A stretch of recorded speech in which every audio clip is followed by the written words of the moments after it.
Hello दोस्तों, आज स्वागत है आपके अपने यूट्यूब चैनल रॉयल एग्जाम में।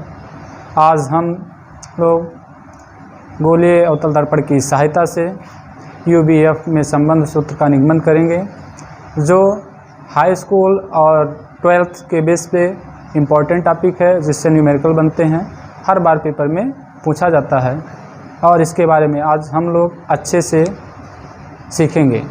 तो चलिए हम लोग आगे में गोलीय अवतल दर्पण की सहायता से यूबीएफ में संबंध सूत्र का निगमन करते हैं। जैसा कि बेटा आप देख रहे हैं, यहाँ पर एक गोलीय दर्पण M1 M2 है, जिसके मुख्य अक्ष पर एक बिंदु वस्तु AB है, जिससे आने वाली प्रकाश की किरण गोलीय अवतल दर्पण के पृष्ठ बिंदु M से परावर्तन के पश्चात F से होकर जाती है तथा दूसरी किरण वक्रता केंद्र से होकर जाने वाली दर्पण से परावर्तन के पश्चात उसी मार्ग से वापस लौट जाती है, जिसका प्रतिबिंब फोकस और वक्रता के बीच A' और B' प्राप्त होता है। जैसा कि हम जानते हैं, जितनी भी दूरियां होती हैं सब दर्पण के ध्रुव से ही मापी जाती हैं। तो दर्पण के ध्रुव से बाईं ओर स्थित जितनी भी दूरियां होती हैं सब ऋणात्मक होती हैं और दर्पण के ध्रुव से बाईं ओर मापी गई दूरी सदैव धनात्मक होती है। तो यहाँ पर हम देख रहे हैं दो त्रिभुज बन रहे हैं, दो संगत त्रिभुज लेते हैं। इसमें एक त्रिभुज क्या है, संगत त्रिभुज है ABC तथा दूसरा संगत त्रिभुज इसी के रिस्पेक्ट में है। तो जैसे यहाँ पर हमने आधार को लिया है, तो इस दूसरे संगत त्रिभुज का भी आधार लेंगे। जो त्रिभुज का आधार बिंदु क्या है, A' है। दूसरा जो है यहाँ पर B है, तो इसके संगत B' और त्रिभुज में देखते हैं। तो यहाँ जो एंगल A है 90 डिग्री है और दूसरे त्रिभुज में ये जो कोण है ये भी 90 डिग्री है, अर्थात कोण A और कोण A' दोनों त्रिभुजों में क्या है, सेम है, अर्थात ये दोनों समकोण अंतरित करते हैं, इसलिए दोनों कोण कैसे होंगे, बराबर होंगे। कोण BCA, तो पहले त्रिभुज में हमने मध्य बिंदु को, फिर लास्ट वाले पॉइंट को लिया, फिर पहले को। तो इसी के संगत दूसरे त्रिभुज में भी पहले हम मध्य बिंदु को लेंगे, उसके बाद लास्ट वाले पॉइंट को और फिर फर्स्ट पॉइंट को लेंगे। तो यहाँ पर देखते हैं कि दो रेखाएं, एक रेखा AP और दूसरी रेखा जो B से होकर जाती है, BC से होकर जा रही है, एक दूसरे को प्रच्छेद करती हैं। B से होकर जाने वाली, C से जाने वाली रेखाएं एक दूसरे को प्रच्छेद करती हैं। तो बिंदु C पर शीर्षाभिमुख कोण बनता है। जब दो रेखाएं एक दूसरे को किसी बिंदु पर प्रच्छेद करती हैं, तो ऐसे दो कोण युग्म जिसमें कोई भी भुजा उभयनिष्ठ ना हो, जैसे कि मान लीजिए ये A है और पॉइंट ये B है, ये C और D है। तो यहाँ पर अगर हम कोण की बात करें तो कोण AOD और यहाँ जो दूसरा कोण बन रहा है COB, इन दोनों में कोई भी बिंदु उभयनिष्ठ नहीं है, केवल क्या है, शीर्ष बिंदु उभयनिष्ठ है। तो ऐसे कोण युग्म को शीर्षाभिमुख कोण कहते हैं और शीर्षाभिमुख कोण बराबर होते हैं, इसलिए ये दोनों कोण क्या होंगे, बराबर होंगे। तो ये किस आधार पर बराबर हुए, क्योंकि ये दोनों कोण शीर्षाभिमुख कोण हैं, शीर्षाभिमुख कोण हैं। तो ये दोनों कोण क्या हो जाएंगे, बराबर हो जाए। अब जैसा कि हम जानते हैं कि किसी त्रिभुज के दो कोण बराबर होते हैं, तो तीसरा कोण क्या होगा, अवश्य ही बराबर होगा। तो इस आधार पर हम कह सकते हैं कि त्रिभुज ABC जो है समरूप है त्रिभुज किसके, A', B' और C के। तो यहाँ पर रूल कौन सा लगेगा बेटा, समरूपता का, तो यहाँ दोनों एंगल समरूप हैं, इसलिए यहाँ पर लगेगा एंगल समरूपता परमेय से, एंगल समरूपता परमेय से। अब हम जानते हैं कि जब दो त्रिभुज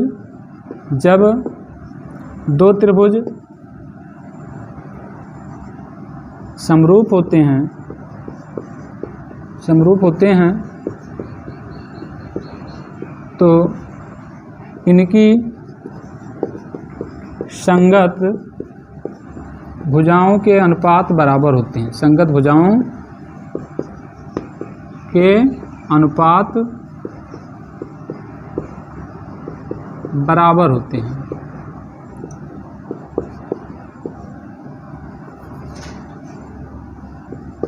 बराबर होते हैं, यानी कि कोई भी दो त्रिभुज अगर समरूप हो जाएं तो उनके संगत भुजाओं का अनुपात बराबर होता है।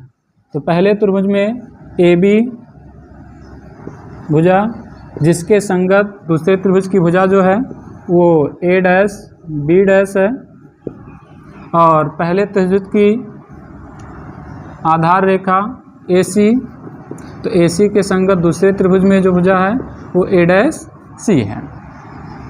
अब यहाँ हम चित्र के माध्यम से जानते हैं कि जो ए सी है वो ए और सी है, और इसके बीच की दूरी ज्ञात करने के लिए तो हम देखते हैं कि दर्पण के ध्रुव से जो वस्तु की दूरी है वो ए पी है, और सी पी की दूरी को जब हम क्या कर दें, हटा देंगे, तो हमें क्या मिल जाएगी, ए सी दूरी मिल जाएगी। इसी तरह से नीचे ए डैश सी है, ए डैश सी है, जहाँ सी से पी की दूरी यानी पूरी दूरी यानी वक्रता केंद्र से दर्पण के ध्रुव के बीच की दूरी सी पी, और ए डैश से पी की दूरी ये प्रतिबिंब की दूरी है। तो ए पी का जो मान है ये वस्तु की दूरी है, ए और पी ये दर्पण के ध्रुव से वस्तु की दूरी है। तो इस दूरी यानी दर्पण के ध्रुव के बाईं ओर मापी जा रही है, अतः ये दूरी कैसी होगी, ऋणात्मक होगी।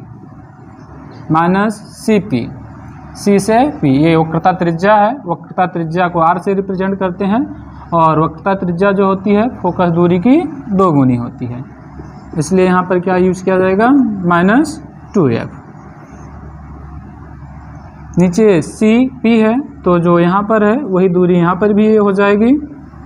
दूसरा यहाँ पर क्या है, माइनस साइन है, ए पी, तो ए से पी ये प्रतिबिंब की दूरी है, तो प्रतिबिंब की दूरी जो होती है -b होती है। इसे और सिंप्लीफाई कर लेते हैं, तो माइनस और माइनस का जो गुणा होता है सदैव प्लस होता है, तो ये 2f हो जाएगा, और ये -2f और माइनस माइनस का गुणा +b, ये हो गया समीकरण 1 हो गया, ये समीकरण 1 हो गया। इसके बाद हम दूसरे दो संगत त्रिभुजों के विषय में बात करते हैं। दो संगत त्रिभुज यम एन और पुनः दो संगत त्रिभुज लेते हैं M N F, M N F जैसा का फिगर में दिख रहा है आपको, और इसके संगत जो त्रिभुज है वो है था बी डैश ए डैश और एफ में। यहाँ पर जो कोण यन है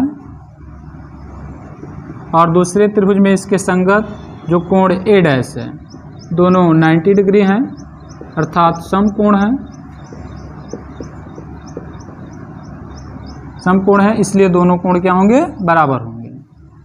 यहाँ पर भी देख रहे हैं कि एक शीर्षाभिमुख कोण बन रहा है, तो शीर्षाभिमुख कोण जो होते हैं बराबर होते हैं, अर्थात कोण एफ बराबर कोण एफ, तो ये शीर्षाभिमुख कोण है, इसलिए ये दोनों कोण बराबर होंगे, शीर्षाभिमुख कोण बराबर होते हैं। अब किसी दो त्रिभुज के दो कोण अगर बराबर हो जाते हैं तो तीसरा कोण जो होता है सदैव बराबर ही होता है। तो इस आधार पर हम कह सकते हैं कि त्रिभुज एम एन एफ समरूप त्रिभुज बी डैश ए डैश एफ समरूप होगा किसके आधार पर, एंगल समरूपता परिमेय से।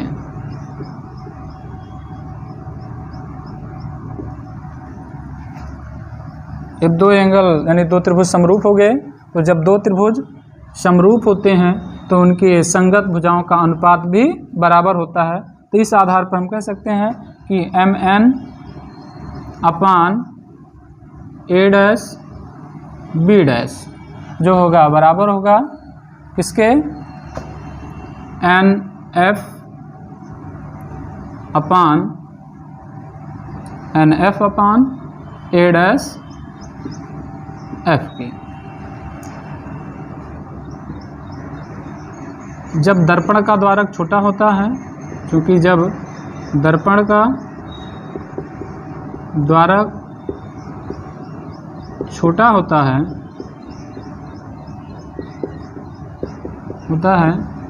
तो तब यन जो है वो P पर स्थित होगा, यन जो है P पर स्थित होगा।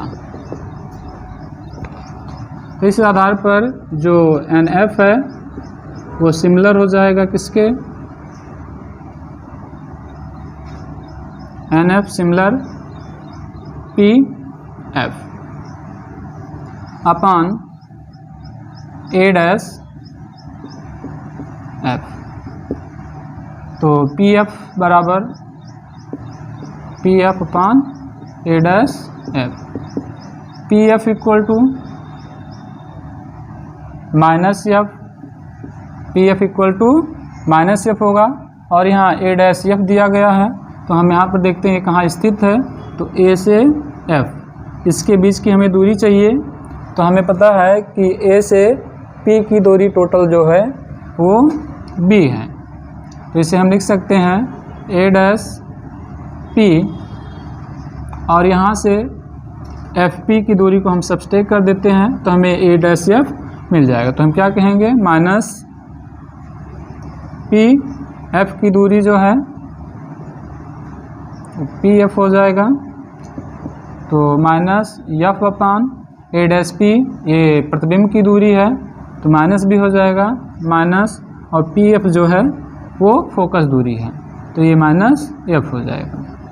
Minus F upon minus B minus plus F।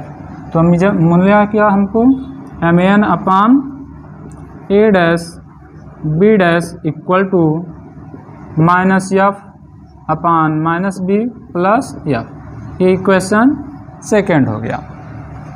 अब यहाँ पर जैसा कि हम जानते हैं कि जब दो रेखाएं एक दूसरे के समांतर होती हैं तो उनके बीच की लंबिक दूरी बराबर होती है। तो A और P जो है इसके समांतर BM रेखा है, इसलिए जो AB है वो MN के बराबर होगा। अर्थात कह सकते हैं कि AP पैरेलल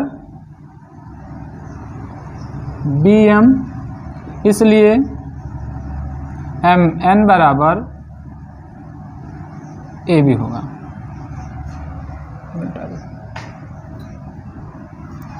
इसके बाद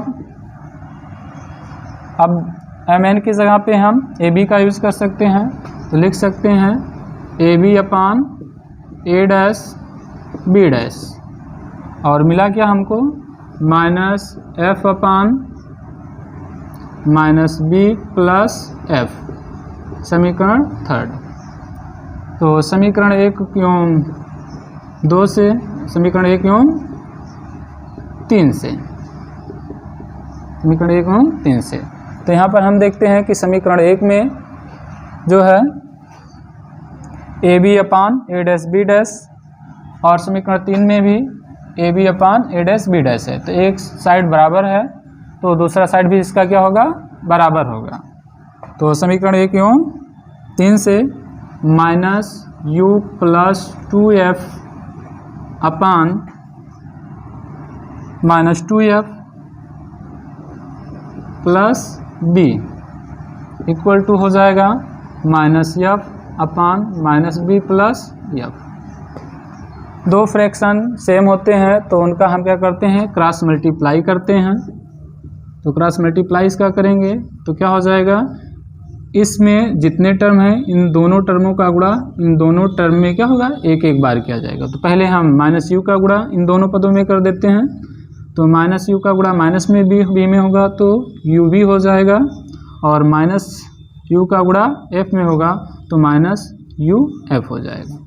अब बच रहा है 2f, तो 2f का गुणा माइनस v में करेंगे तो माइनस 2fb हो जाएगा, और यहाँ पर प्लस f है और प्लस का गुणा हम करेंगे तो प्लस, और 2 इंटू एफ तो एफ स्क्वायर हो जाएगा। ये एक साइड का हो गया। दूसरा है अब इसका गुणा माइनस एफ का गुणा माइनस 2f में और b में करेंगे तो माइनस माइनस प्लस हो जाएगा, 2 1 जा 2 f इंटू एफ स्क्वायर हो जाएगा, और plus minus minus b into F है तो एफ बी हो जाएगा। अब यहाँ पर हम देख रहे हैं कि दोनों साइड में एफ स्क्वायर है तो इसका गुणांक भी सेम है, साइन भी सेम है, तो ये दोनों कैंसिल हो जाएंगे। यहाँ पर माइनस 2f है तो इसे हम क्या करेंगे, दूसरे साइड में भी माइनस एफ बी है तो इसको दूसरे साइड में ले जाएंगे तो U B minus U F, और दूसरी साइड में जाएगा माइनस है तो प्लस हो जाएगा U B F minus F. तो यहाँ पर बचेगा क्या, 2 में से 1 निकल जाएगा तो एफ बी हो जाएगा, यहाँ U B minus U F. अब क्या करेंगे हम लोग दोनों पक्षों में यू बी एफ से भाग देने पर दोनों पक्षों में हम क्या करेंगे, यू बी एफ से भाग दे देंगे तो U V upon U V F हो जाएगा, यहाँ minus U F upon U V F हो जाएगा, यहाँ भी F B upon U V F. तो यहाँ पर देख रहे हैं यू बी दोनों में सेम है, और यहाँ पर यू एफ सेम है, यहाँ पर एफ बी सेम है, कैंसिल हो जाएगा तो यहाँ बचेगा क्या, 1 अपान एफ माइनस 1 अपान बी, और दूसरे साइड में बचेगा क्या, 1 अपान यू। यहाँ 1 अपान माइनस बी जो है दूसरे साइड में जाएगा तो ये हो जाएगा प्लस में, तो 1 अपान वी प्लस 1 अपान यू। ये क्या है, यू बी एफ में संबंध सूत्र है गोलीय अवतल दर्पण की सहायता से। आज के क्लास में बस आज इतना ही तक, आगे कल हम फिर मिलेंगे। धन्यवाद।